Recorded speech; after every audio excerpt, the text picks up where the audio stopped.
Hello दोस्तों, welcome to my new video. तो दोस्तों आज मैं जीबीएस के ऊपर वीडियो बना रहा हूँ और मैं वीडियो क्यों बना रहा हूँ क्योंकि आज 21 अगस्त 2022 है और आज से ठीक 5 साल पहले 21 अगस्त 2017 को मेरे को जीबीएस हुआ था और मैं हॉस्पिटलाइज हुआ था।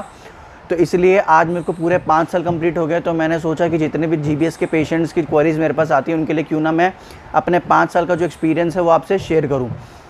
तो दोस्तों पहले मैं आपको ये बताना चाहता हूँ कि जीबीएस होता क्या है। तो जीबीएस एक ऑटोइम्यून डिजीज़ होती है जिसमें होता क्या है कि एक वायरस होता है जिसका नाम होता है जीका वायरस, और वो बॉडी में आके क्या करता है कि जो हमारी नर्व्स होती है ना, जिससे हमारी बॉडी चलती है, वो नसों को खा जाता है, जिसकी वजह से बॉडी के अंदर जान खत्म हो जाती है और बॉडी टेम्पररली पैरालाइज हो जाती है। टेम्पररली पैरालाइज होती है, परमानेंट पैरालाइज नहीं होती, टेम्पररली पैरालाइज होती है जीबीएस में। और जीबीएस की फुल फॉर्म क्या होता है?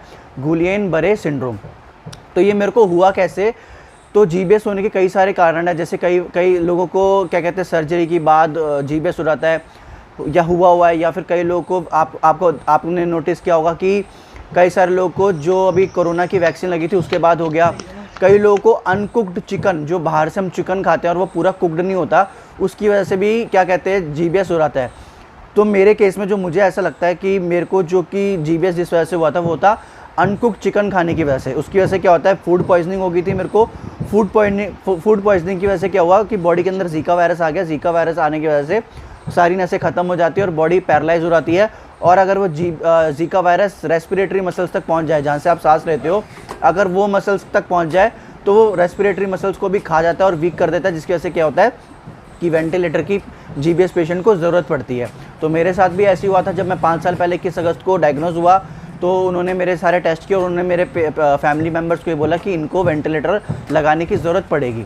तो उसके बाद जब मैं 21 अगस्त 2017 को एडमिट हुआ तो मेरे को उन्होंने क्या कहते हैं वेंटिलेटर पर डाला। तो 2 हफ्ते तक तो वेंटिलेटर मुंह में होता है, उससे ज़्यादा वो मुंह में वेंटिलेटर नहीं डाल सकते। उसके लिए ट्रिकोस्मी करते हैं, ऑपरेशन करके ट्रिकोस्मी होती है। फिर ट्रिकोस्मी से यहाँ पे जो आप निशान देख रहे हो, यहाँ से फिर वो वेंटिलेटर लगा रहता है। तो उसमें क्या है, IVIG के इंजेक्शंस लगते हैं काफ़ी सारे। और IVIG इंजेक्शन जब पेशेंट को नए लगते हैं तो क्या होता है, हेल्यूसिनेशंस होते हैं पेशेंट को। जब वो आईसीयू के अंदर वेंटिलेटर पे होता है, जब IVIG के इंजेक्शन लगते हैं तो पेशेंट्स को हेल्यूसिनेशन होते हैं। उसमें क्या है, दिमाग अपने आप ही कहीं और चले जाता है और पेशेंट के कंट्रोल में माइंड नहीं होता, वो माइंड ही उसको चला रहा होता है और वो पेशेंट को बहुत ज़्यादा परेशान करता है। तो आईसीयू में जब मैं वेंटिलेटर पर था तो 2 हफ्ते तक तो मेरे मुंह में वेंटिलेटर लगा। उसके बाद फिर मेरे यहाँ ट्रिकोस्मी करके वेंटिलेटर लगा दिया गया और मैं टोटल जो है 75 डेज़ मतलब 2.5 महीने वेंटिलेटर पे था। अब यहाँ पे जो लोगों की जो पेशेंट की फैमिली होती है बहुत ज़्यादा परेशान हो जाती है। वो ये सोचते हैं कि रिकवरी नहीं हो रही, हम हॉस्पिटल चेंज कर लेते हैं, इलाज कहीं और करवा लेते हैं। तो जीबीएस के सिर्फ 2 इलाज होते हैं, या तो IVIG या प्लाज्मा। आपको भी डॉक्टर या तो IVIG बोलेंगे या प्लाज्मा बोलेंगे या दोनों बोलेंगे। तो फैमिली यहाँ पे क्या लोगों को नॉलेज नहीं होती, तो फैमिली जो होती है पेशेंट की बड़ी ज़्यादा परेशान हो जाती है कि यहाँ पे तो रिकवरी हो नहीं रही, ना हाथ पैर हिल रहे हैं, इंजेक्शन भी लगा दिए फिर भी कोई रिस्पॉन्स नहीं है। तो मैं आपको बता दूँ कि जीबीएस में जब बंदा आईसीयू में वेंटिलेटर पे होता है तो रिकवरी नहीं होती। रिकवरी सिर्फ आईसीयू में इतनी होती है कि पेशेंट्स वेंटिलेटर से खुद सांस लेने लग जाए और थोड़ी सी उसके हाथ की उंगलियाँ और पैर की उंगलियाँ थोड़ी थोड़ी हिलेगी, बस आईसीयू में इतनी ही रिकवरी होती है। तो मेरी फैमिली ने क्या गलती करी थी, जो आप इस वीडियो को देखने के बाद आप ये गलती मत करना कि उनको ये लग रहा था कि 1.5 महीना हो गया और ये अभी तक वेंटिलेटर पे ही है और रिकवरी भी नहीं हो रही। तो हम क्या करते हैं, ज़बरदस्ती इसको फोर्स करते हैं कि ये वेंटिलेटर हटाएं और इसको खुद सांस लेने की ताकि आदत रहे, क्योंकि वो डर गए थे कि ऐसा ना हो कि मैं पूरी ज़िंदगी वेंटिलेटर पे ना रह जाऊँ। तो इस वजह से उन्होंने डॉक्टर को कंसल्ट करके ज़बरदस्ती करी।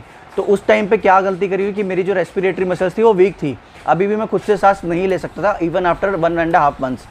तो उन्होंने ज़बरदस्ती करी और मैं बहुत ज़्यादा उस टाइम पे परेशान हुआ, बहुत ज़्यादा तड़पा, लेकिन उसका कोई फ़ायदा नहीं हुआ। आखिरकार उन्होंने वापस से वेंटिलेटर लगाना ही पड़ा। तो ये गलती आप मत करना, ये मत सोचना कि 1 महीना हो गया, 1.5 महीना हो गया, पेशेंट अभी तक वेंटिलेटर पे ही ऐसे रहेगा तो सारी ज़िंदगी वेंटिलेटर पे ही रह जाएगा। ऐसा नहीं है, टाइम लगता है किसी को 1 महीना, 2 महीना, 2.5 महीना, 3 महीना। और जब पेशेंट की रेस्पिरेटरी मसल्स रिकवर हो जाएंगी तो वो खुद से सांस लेना लग जाएगा। तो उसका टाइम लगता है, उसमें पेशेंस रखना, पेशेंट के साथ ज़बरदस्ती मत करना, यार ये डाउट मत लगाने लग जाना कि यार इलाज ही कुछ नहीं हो रहा, रिकवरी तो नहीं रही, हम किसी और हॉस्पिटल में शिफ्ट कर ले। इसकी कोई ज़रूरत नहीं होती है। IVIG इंजेक्शन या प्लाज्मा लगता है, अगर वो हो गया है तो आप बस होप करो रिकवर हो जाएगा। वो टाइम लगता है लेकिन उस चीज़ में। और आपको जब आपका जो पेशेंट है जब वो आईसीयू में हो तो आपको साइकेट्रिस्ट का भी एक रोल होता है कि साइकेट्रिस्ट को आप बुलाओ।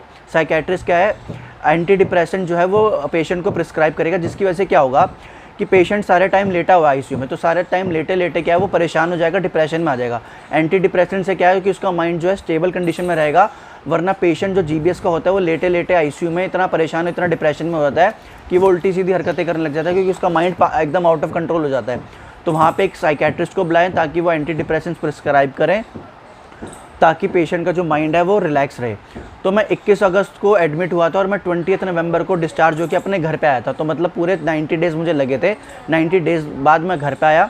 मेरी ट्रिकोस्मी, जब मैं घर पे आया तो ट्रिकोस्मी फिर भी लगी हुई थी। मैं हल्का फुल्का खाना ट्रिकोस्मी पे खा लेता था।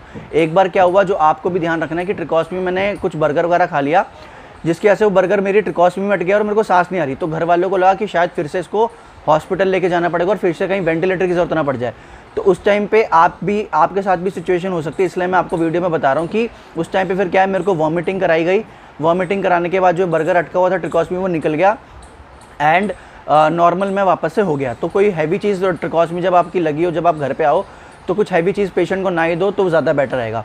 तो 20 नवंबर को मैं घर पे आया। ठीक 1 महीने बाद ही 20 दिसंबर को मेरी ट्रिकोस्मी हटी और मैं 4 महीने बाद पहला शब्द मैंने बोला। तो मेरी आवाज़ जो है 4 महीने तक बंद थी, 21 अगस्त से लेकर 20 दिसंबर तक। तो 20 दिसंबर को मेरा ट्रिकोस्मी हट गई और फिर मेरा फिजियोथेरेपी स्टार्ट हुई। तो जब मेरी फिजियोथेरेपी स्टार्ट हुई तब मेरे को ऐसा लगता था कि मैं पहले ऐसे बिल्कुल ठीक नहीं हो पाऊँगा। और हर पेशेंट को ये लगेगा जब वो इतने टाइम तक रिकवर आईसीयू में रह के आया है और बेड रेस्ट पे है, तो उसको ये लगेगा कि शायद मैं पहले ऐसा नहीं हूँगा। तो ये नॉर्मल सी चीज़ है, मेरे को भी ऐसा लगता था। मेरे को जब फिजियोथेरेपी के टाइम पे यही लगता था कि मैं शायद पहले ऐसा नहीं हो पाऊँगा, लेकिन ये सच नहीं है। मैं आज आपके सामने बैठ के वीडियो बना रहा हूँ, तो पहले ऐसा हो सकते हो, इनफैक्ट पहले से भी बेटर हो सकते हो। और उस टाइम पे जो फिजियोथेरेपी के टाइम पे आपको जो है पेशेंट को बहुत ज़्यादा पेन होता है, क्योंकि इतना टाइम तक बेड रेस्ट पे सारी मसल जकड़ जाती है। तो जब फिजियोथेरेपी होती है तो पेशेंट को बहुत दर्द होता है। तो वो स्टार्टिंग में होना नॉर्मल है, वो धीरे धीरे चले जाएगा। और स्टार्टिंग में क्या है, जब फिजियोथेरेपी आप कराओगे तो पेशेंट बहुत ज़्यादा ना नेगेटिव और गुस्से में हो जाएगा। वो ये सोचेगा कि सारा मेरे साथ ही क्यों हुआ, मैंने किसी का क्या बिगाड़ा था कि मेरे को ये बीमारी हो गई। तो वो चीज़ भी नॉर्मल होती है, वो एक स्टेज होती है पेशेंट की। धीरे धीरे जब वो एक्सेप्ट कर लेगा तो नेगेटिविटी और वो गुस्सा और चिड़चिड़ाहटपन भी उसके अंदर से ख़त्म हो जाएगा। तो आपको इस चीज़ का भी ध्यान रखना है। फिर मेरी फिजियोथेरेपी हुई। धीरे धीरे मेरे घर पे पहले फिजियोथेरेपिस्ट आने लगे, फिर वो मेरे को पार्क में लेके जाने लगे। फिर धीरे धीरे मैंने चलना शुरू किया, जबकि मेरा फिजियोथेरेपी कराने का मन नहीं होता था, बट करना पड़ा। और करते करते अगस्त से लेकर 14 महीने बाद फिर मैंने जिम ज्वाइन करा। फिर जिम ज्वाइन, क्योंकि मेरी उस टाइम तक कंडीशन इतनी अच्छी हो गई थी कि मैं खुद से जिम जा सकता था। बल्कि मेरे को थोड़ा मतलब जाने का तो मन नहीं था, पर मेरे कुछ दोस्तों ने और फैमिली वालों ने मेरे को मोटिवेट किया और पुश किया कि तू जा। फिर मैं गया, तो वहाँ से थोड़ी थोड़ी रिकवरी होती गई। एंड इवेंचुअली क्या है, धीरे धीरे टाइम जैसे जैसे बीतता गया तो रिकवरी धीरे धीरे होती गई और मैं बीमारी के बारे में भूलता गया और एक नॉर्मल लाइफ जीने लगा। तो आपको अब रिकवरी में जो सबसे इंपॉर्टेंट जो 4 पॉइंट्स मैं बता रहा हूँ वो ध्यान रखने हैं, तभी आपकी जो रिकवरी है वो ज़्यादा बेटर होगी और ज़्यादा अच्छे से आप नॉर्मल फंक्शन कर पाओगे अगर आप इन 4 पॉइंट्स को ध्यान रखोगे। तो पहला पॉइंट क्या है कि आप फिजियोथेरेपी करो। चाहे फिजियोथेरेपी आप किसी फिजियोथेरेपिस्ट को बुला के करो या फिर यूट्यूब पे वीडियोस देख के खुद प्रैक्टिस करो उन एक्सरसाइजेज की, ताकि क्या आपकी बॉडी में मूवमेंट आए और आपकी बॉडी पहले जैसे रिकवर करने लग जाए और पहले से फंक्शन करने लग जाए। दूसरा जो सबसे इंपॉर्टेंट पॉइंट है वो है आपकी मेडिसिन, कि जो अब आप घर पे आओगे, आपकी फिजियोथेरेपी स्टार्ट होगी, तो आप एक अच्छे न्यूरोलॉजिस्ट जिसको मेडिसिन की नॉलेज है उसके पास जाएँ, कंसल्ट करें। वो आपको क्या है, जो नसों की दवाइयाँ होती है, जो ताकत की दवाई होती है, जो मल्टी मिनरल मल्टी विटामिन, जो कैल्शियम, हड्डियों की ताकत की दवाइयाँ होती है, वो रेकमेंड करेगा। उन दवाइयों को जब आप खाओगे तो बॉडी अंदर से मजबूत होगी, अंदर से हील होगी, क्योंकि बॉडी अंदर से ही ख़राब हुई थी, तो उसको अंदर से हील होना बहुत इंपॉर्टेंट है। तो उसके लिए आपको मेडिसिन लेनी पड़ेंगी, मल्टी मिनरल मल्टी विटामिन, वो आपका डॉक्टर, आपको न्यूरोलॉजिस्ट बताएगा। उसको लेने से अंदर से जब बॉडी रिकवर होगी तो आप जल्दी रिकवर होगे और ज़्यादा बेटर तरीके से आपकी बॉडी फंक्शन वापस से करने लग जाएगी। और तीसरी चीज़ है आपकी डाइट, फोकस करो कि प्रोटीन डाइट लो। ज़्यादा स्टार्टिंग में हैवी भी नहीं लेनी, जैसे अंडे हो गए, दही हो गई, दूध हो गई, पनीर हो गया, तो आप ये सब चीज़ें खा सकते हो, फ्रूट्स वेजिटेबल्स खा सकते हो। और जो सबसे इंपॉर्टेंट चीज़ है, सबसे इंपॉर्टेंट पॉइंट है जिसके वजह से ज़्यादातर लोगों की रिकवरी नहीं हो पाती, वो है उनका नेगेटिव माइंडसेट। तो माइंडसेट एक बहुत बड़ा इंपॉर्टेंट रोल प्ले करता है जीबीएस की रिकवरी में या फिर लाइफ में किसी भी चीज़ से। क्योंकि अगर आपको देखो, अगर आपकी बॉडी सही है और आपका माइंड ख़राब है तो आपकी बॉडी अपने आप ख़राब हो जाएगी। वहीं आपकी अगर बॉडी ख़राब है और माइंड ठीक है तो बॉडी के पास कोई ऑप्शन नहीं है, वो अपने आप ही ठीक होना पड़ेगा, क्योंकि माइंड मास्टर होता है और बॉडी गुलाम होती है। तो आप अपने माइंड को फोकस करो, अपने माइंडसेट पे फोकस करो कि वो ठीक रहे, वो पॉजिटिव रहे, वो हेल्दी रहे। आपको ऐसे एनवायरनमेंट में रहना है जहाँ पे आपको सपोर्ट मिले, एनकरेजमेंट मिले, ना कि नेगेटिविटी। तब आप जब अपने माइंडसेट में पॉजिटिव होगे, ऑप्टिमिस्टिक होगे, आपके कुछ गोल्स होंगे, आपके कुछ ड्रीम्स होंगे जो आपको रिकवरी में खाली टाइम है, जब आप उसको सही तरीके से यूटिलाइज़ करोगे, जैसे आप पॉजिटिव मूवीज़ देख सकते हो, डॉक्यूमेंट्रीज देख सकते हो, ऐसी पॉजिटिव मोटिवेशनल वीडियोस देख सकते हो, मोटिवेशनल बुक्स पढ़ सकते हो।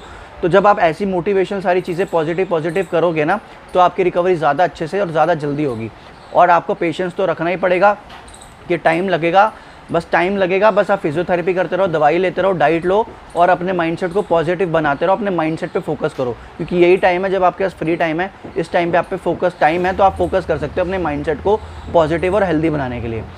तो पेशेंस रखो और ये सारी चीज़ें अगर आप फॉलो करोगे तो आपकी रिकवरी ज़्यादा जल्दी और ज़्यादा अच्छे से होगी। और ये घबराने वाली बात नहीं है कि रिकवर नहीं होगा।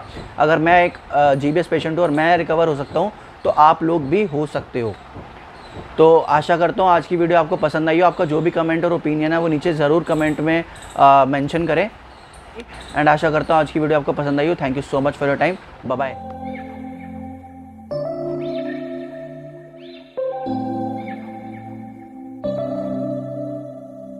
September we met, I could tell by your smile.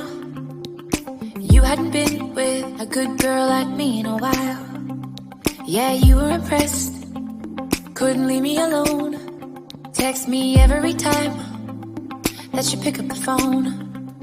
And I had control in the driver's seat, but my head turned. Now I'm my